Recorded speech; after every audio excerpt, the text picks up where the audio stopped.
सभी नए दोस्तों का स्वागत है। मेरा नाम राधा है। मेरे पति सऊदी अरब में रहते थे, इसलिए मैं हमेशा उनकी संगति के लिए बेताब रहती थी। मैं सारी रात अश्लील वीडियो देखती रहती थी। मेरी इच्छाएं दिन ब दिन बढ़ती जा रही थीं, लेकिन मुझे समझ नहीं आ रहा था कि मैं उन्हें कैसे पूरा करूं। फिर मेरा ध्यान देवर की तरफ गया। मेरा देवर बहुत ही खूबसूरत और जवान लड़का था। उसकी उम्र 18 साल थी, लेकिन वह दिखने में 22 साल का लगता था। जिम जाने की वजह से उसने अपनी बॉडी को बहुत मजबूत बना रखा था। मैंने सोचा कि अगर पति नहीं है तो क्यों ना उससे काम चला लूं। आखिर मेरी भी कोई जरूरतें थीं। मेरे भी बहुत सारे अरमान थे जो पति के न होने की वजह से पूरे नहीं हो रहे थे। हर रात मैं बेचैनियों में गुजारती थी, लेकिन अब सब कुछ मेरे से बाहर हो गया था। इसलिए मैंने देवर से जरूरतें पूरी करने का फैसला कर लिया। मैं देवर को बहाने बहाने से अपने कमरे में बुलाती। एक दिन मैं अत्यंत खूबसूरत कपड़े पहनकर अपने कमरे में बैठ गई और देवर को अंदर बुलाया। मुझे देखकर वह मुस्कुराने लगा और कहने लगा, भाभी, आप मुझसे खुलकर कहें, आपको मुझसे क्या काम है? जो काम आप मुझसे करवाना चाहती हैं, मैं भी वह काम करने को बहुत बेताब हूँ। उसकी ये बातें सुनकर मुझे बहुत हैरानी और खुशी हुई कि मैं भी कितनी बेवकूफ हूँ कि मैं अपने देवर को समझ ही न सकी कि जो मैं चाहती हूँ वह भी वही चाहता है। मैंने कहा, चलो फिर ठीक है, फौरन से दरवाजा बंद करके आ जाओ। मेरे देवर ने जल्दी से दरवाजा बंद किया और जल्दी से किसी शेर की तरह झपट पड़ा और सारी रात पूरी ताकत के साथ। मेरी शादी को बस 1 महीना ही गुजरा था कि मेरे पति सऊदी अरब जाने के लिए तैयार हो गए। बहुत रोकने के बावजूद भी मैं अपने आंसू नहीं रोक पा रही थी। अभी तो मेरे कोई सपने भी पूरे नहीं हुए थे और न ही मैंने अपने पति की संगति को ठीक से महसूस किया था। मेरी शादी 28 साल की उम्र में हुई थी। हालांकि मुझे शादी की इच्छा छोटी उम्र में ही होने लगी थी, क्योंकि मेरा शुमार उन लड़कियों में होता था जो कम उम्र में ही गैर अनैतिक किस्म की वीडियो देखने की आदी हो जाती थीं। स्कूल कॉलेज में लड़कियां मजाक में एक दूसरे को ऐसी वीडियो दिखाती थीं, लेकिन ऐसी वीडियो देखने के बाद मेरे लिए कंट्रोल करना मुश्किल हो जाता था। इसीलिए मेरी शादी की इच्छा बढ़ने लगी। मैं इतनी खूबसूरत नहीं थी, इसीलिए जो भी मेरा रिश्ता देखने आता वह नापसंद करके चला जाता, जिसकी वजह से मेरा दिल टूट जाता। जितनी ज्यादा मेरे दिल में शादी की इच्छा बढ़ती जा रही थी, उतनी ही ज्यादा मेरी शादी लेट हो रही थी। खैर, काफी देर रिश्ते ढूंढने के बाद मेरा रिश्ता मिल ही गया। मैंने फौरन हाँ कर दी। लड़के वालों को शादी की जल्दी थी और मुझे तो वैसे ही जल्दी थी, इसलिए मेरी शादी 1 महीने के अंदर अंदर हो गई। मुझे तो शादी की जल्दी थी ही, लेकिन लड़के को किस बात की जल्दी थी, इस बात का मुझे नहीं पता था। अपने पति को पाकर मैं बहुत खुश थी, लेकिन मेरी यह खुशी अस्थायी साबित हुई। शादी के कुछ दिन बाद मुझे पता चला कि मेरा पति सऊदी अरब में नौकरी करता है। मेरा पति सऊदी अरब में कपड़े सिलाई करता था, इसलिए उसे ज्यादा छुट्टियां नहीं मिली थीं। जब मुझे पता चला कि 1 महीने बाद ही वह दोबारा सऊदी चला जाएगा, तो यह सुनकर मैं परेशानी का शिकार हो गई। मैंने फौरन रोना शुरू कर दिया। मैंने कहा कि यह क्या बात हुई? अगर आपको सऊदी में ही रहना है तो शादी क्यों की? मेरे पति कहने लगे, मेरे बहन भाई अभी छोटे हैं। जब तक मेरा कोई भाई पढ़ लिख कर अपना कारोबार शुरू नहीं कर लेता, तब तक घर का मुझे ही चलाना है। घर के बहुत सारे खर्चे हैं जिन्हें मुझे ही पूरा करना है। यहाँ पर रहकर मैं दर्जियों का काम करता था, लेकिन लोग यहाँ पर इतने पैसे नहीं देते और घर का गुजारा अच्छी तरह से नहीं हो पाता, इसलिए मैं चला गया। वह कहने लगा कि मैं सऊदी में इतना कमा लेता हूँ कि घर में कभी तंगी नहीं हुई। मैंने कहा, आप ऐसा करें कि आप मुझे भी अपने साथ ले जाएं। मेरी बात सुनकर वह कहने लगा, इतना आसान नहीं है। मेरा वहां पर निजी मकान थोड़ी है, वहां पर किराया बहुत ज्यादा है। हम 10 लोग एक कमरे में रहते हैं, तब जाकर हमारा गुजारा होता है। फिर वह मुझसे कहने लगा कि मैं साल बाद छुट्टी आता हूँ, और वह भी बस महीने के लिए। ये सुनकर मेरा दिल खट्टा पड़ गया। मुझे अपनी शादी पर बहुत गुस्सा आ रहा था। पहले तो मेरी शादी सादगी से हुई, जिस तरह के सपने मैंने देख रखे थे ऐसा कुछ नहीं हुआ था, लेकिन मैंने सब्र कर लिया। ऊपर से मेरा पति गंभीर किस्म का बंदा था। न ही उसने मेरी कभी खुलकर तारीफ की थी, न ही मुझसे अपनी बेचैनियों का इजहार किया। मैं इस पर भी सब्र का घूंट पी गई, लेकिन साल में बस 30 दिन अपने पति की संगति में बर्दाश्त नहीं कर सकती थी। मेरे पति ने शादी अपने घर वालों की वजह से की थी, ताकि वह घर के काम करवा सके। मेरे रोने और नाराज होने पर भी मेरे पति को कोई असर न हुआ और वह सऊदी अरब चला गया। मैं फिर से वहीं तन्हा की तन्हा रह गई। रात भर मुझे नींद नहीं आती थी। पति के साथ बीते दिन याद आने लगे। सारा दिन गुजर जाता, लेकिन कोई संपर्क नहीं होता था। रात को बस 5-10 मिनट ही वह वीडियो कॉल करता, और उसमें भी वह अपने घर वालों के बारे में पूछता। मैं उससे बहुत प्यार भरी बातें करने को बोलती। मैं उससे प्यार भरी बातें करना चाहती थी, लेकिन वह मुझसे ऐसी कोई भी बात नहीं करता था। मेरी सास भी मुझसे मतलब से ही बात करती थी, वरना सारा दिन मैं घर के काम करती रहती थी। हाँ, अलबत्ता मेरा छोटा देवर मुझसे बातचीत करता रहता था। अक्सर मेरी सास रात को जल्दी सो जाती थी, फिर मैं और मेरा देवर घर में अकेले ही होते थे। अक्सर रात को खाना भी साथ ही खाते थे। मेरा देवर बहुत चालाक लड़का था। सारी रात वह मुझे अपनी यूनिवर्सिटी के किस्से सुनाता, लेकिन मुझे उसकी बातों में भी दिलचस्पी नहीं थी। फिर मैं रात को मोबाइल पर इंग्लिश मूवी देखने लगी, जिसे देखते देखते मैं सो गई। सुबह उठी तो मेरे जहन में वह सारे सीन चल रहे थे जो गुजरी रात को मैंने मूवी में देखे थे। फिर मैंने किचन का कुछ काम किया और दोपहर के लिए खाना तैयार कर लिया। काम के दौरान भी वही सीन मेरे दिमाग में चल रहे थे। मैं किचन में ही बैठ गई और मेरा दिल किया मैं वही सीन दोबारा लगाकर देखूं।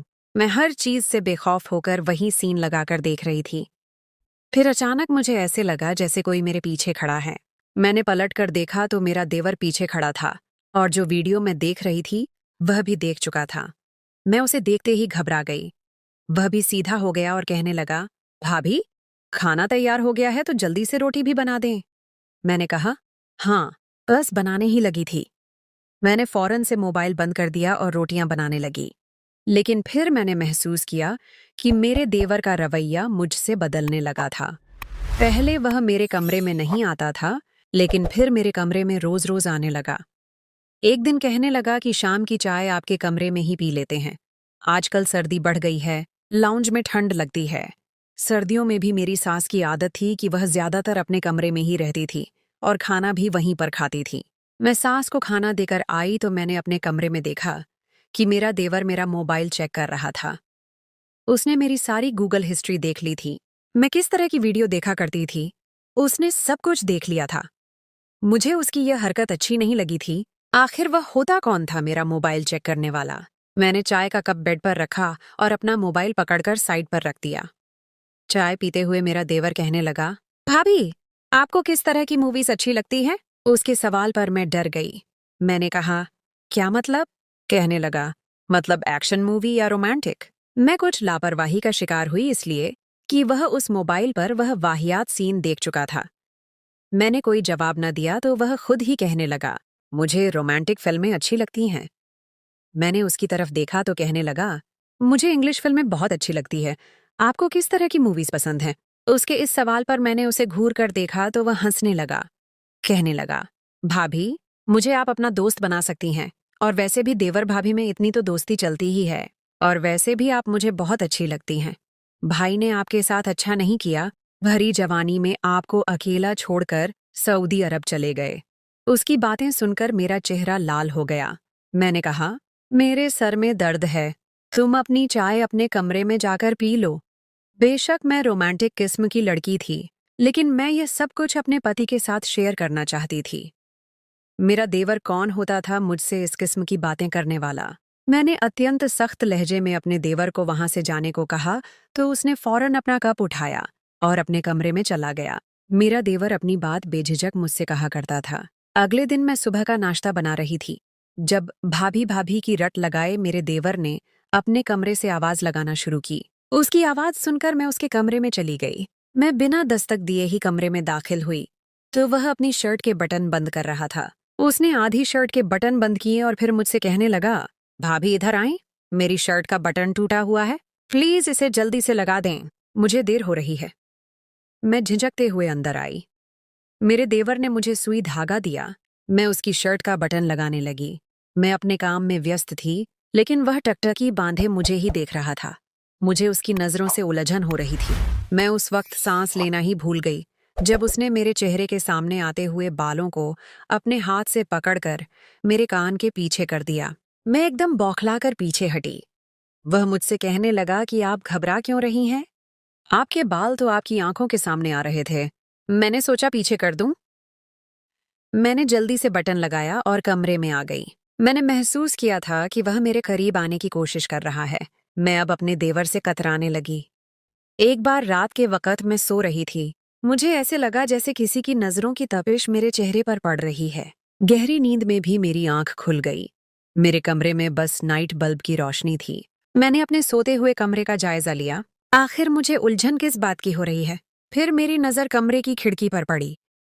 वह खिड़की हमेशा बंद होती थी, लेकिन आज वह खुली हुई थी, जिसे देखकर मैं हैरान हो गई कि मैं तो इस खिड़की को खोलती ही नहीं। जैसे ही मैं खिड़की बंद करने के लिए उठी, तो मुझे ऐसे लगा जैसे कोई भागकर मेरे देवर के कमरे में गया है। मुझे थोड़ा सा खौफ महसूस होने लगा। यकीनन वह मेरा देवर ही था, लेकिन मैंने उसे देखा नहीं था। मैं अपने कमरे से बाहर निकलकर अपनी सास के कमरे में चली गई और उनके साथ जाकर लेट गई।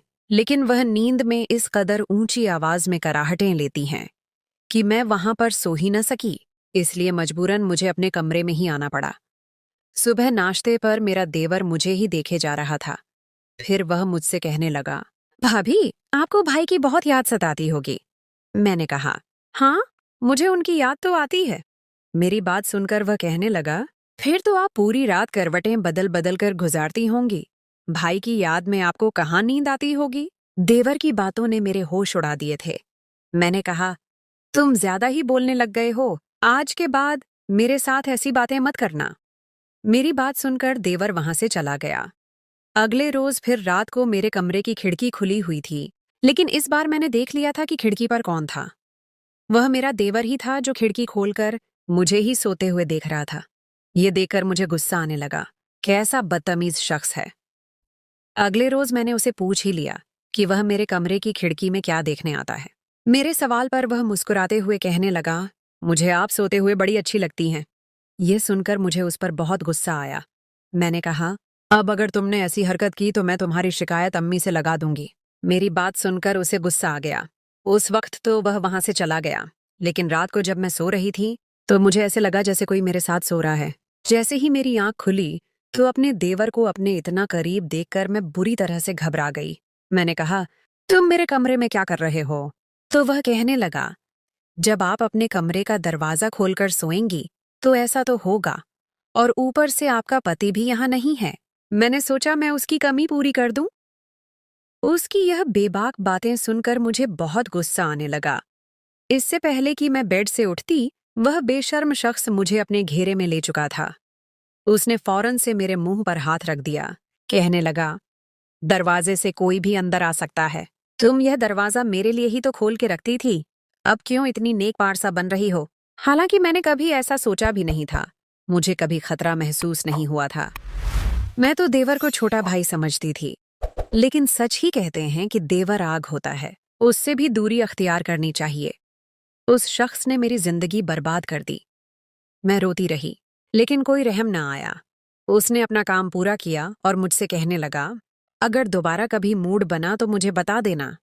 मैंने कहा, तुमने मेरे साथ गुनाह किया है, भगवान तुम्हें बर्बाद कर देगा। वह मुझसे कहने लगा, जिस तरह की फिल्में और वीडियो तुम देखती हो वह सब क्या है? मैंने कर लिया तो क्या गलत हो गया? यह कहकर वह चला गया। मैंने कभी सोचा भी नहीं था कि मेरे साथ यह सब भी हो सकता है। अगले रोज मैं बिना बताए अपने मायके चली गई। मैंने सोचा कि यह बात अपने पति को बता दूं। मैंने अभी यह किसी को भी नहीं बताई थी। एक दिन मेरी दोस्त मुझसे मिलने आई तो मैंने उसे अपनी सारी बात बता दी। वह मुझसे कहने लगी कि तुम्हें शुरू से ही अपने देवर को अपने साथ फ्री नहीं करना चाहिए था, उसे शुरू में ही हद में रखना चाहिए था। अब तुम्हारे ससुराल वाले तुम्हारी बात पर कभी भी भरोसा नहीं करेंगे। मैं यह सुनकर रोने लगी। मेरी बात को कोई भी नहीं सुनता। मेरी दोस्त कहने लगी कि तुम पढ़ी लिखी हो, अपने पति को कहो कि तुम्हें सऊदी अरब बुला ले, तुम वहां पर कोई टीचिंग जॉब कर लेना। मैंने ऐसा ही किया और अपने पति से कहा कि मैं तुम्हारे बिना नहीं रह सकती, तुम मुझे भी सऊदी अरब बुला लो, मैं वहां पर नौकरी कर लूंगी, नहीं तो मुझे तलाक चाहिए। मैं सोच चुकी थी कि अगर मेरे पति ने मुझे सऊदी अरब नहीं बुलाया तो मैं तलाक ले लूंगी। मेरे पति ने मेरी बात मान ली और मुझे सऊदी अरब में बुला लिया। मुझे वहां एक स्कूल में टीचिंग की नौकरी मिल गई। एक छोटा सा फ्लैट किराए पर ले लिया। मैं दोबारा इंडिया नहीं गई और अपनी नई जिंदगी वहां पे स्टार्ट की। मेरा बस यह कसूर था कि मैंने अपने को पाक नहीं किया और इसी वजह से गैर अनैतिक किस्म की वीडियो देखती थी। मुझे इस चीज का एहसास होने लगा कि मुझसे बहुत बड़ा गुनाह हो रहा था, इसलिए मैंने फौरन तौबा कर ली। मैंने हर बुरी चीज को अपने मोबाइल से खत्म कर दिया और अपने ख्यालों को पाक कर लिया। फिर मेरे पति हिंदुस्तान आने लगे तो मैंने वापस जाने से मना कर दिया। मैंने कहा कि मैं नहीं जाऊंगी, आप छुट्टी हो आएं। मैं आपका यहीं पर इंतजार करूंगी। मेरे पति अकेले ही हिंदुस्तान चले गए, लेकिन वह महीने का सिर्फ 1 हफ्ता ही वहां पर रहे और फौरन वापस आ गए। वह आते ही मुझसे कहने लगे कि मुझे तुम्हारी याद वहां पर बहुत आ रही थी, इसलिए मैं फौरन वापस आ गया। मेरा वहां पर दिल नहीं लगा। फिर कुछ अरसा बाद भगवान ने मुझे औलाद से नवाजा। मेरे यहाँ 3 बच्चे हुए और मैंने उनकी बहुत अच्छे से परवरिश की। फिर मुझे खबर मिली कि मेरे देवर की पत्नी किसी और आदमी के साथ पकड़ी गई है। अब मैं अपनी जिंदगी में बहुत खुश हूँ और अपनी फैमिली के साथ अच्छी जिंदगी गुजार रही हूँ। तो दोस्तों, कहानी आपको कैसी लगी? कमेंट सेक्शन में जरूर बताइएगा और इस तरह की और भी वीडियो देखने के लिए और कहानियां देखने के लिए हमारे चैनल को सब्सक्राइब कर लें। मिलते हैं आपसे किसी और मजेदार और अच्छी सी कहानी के साथ। धन्यवाद।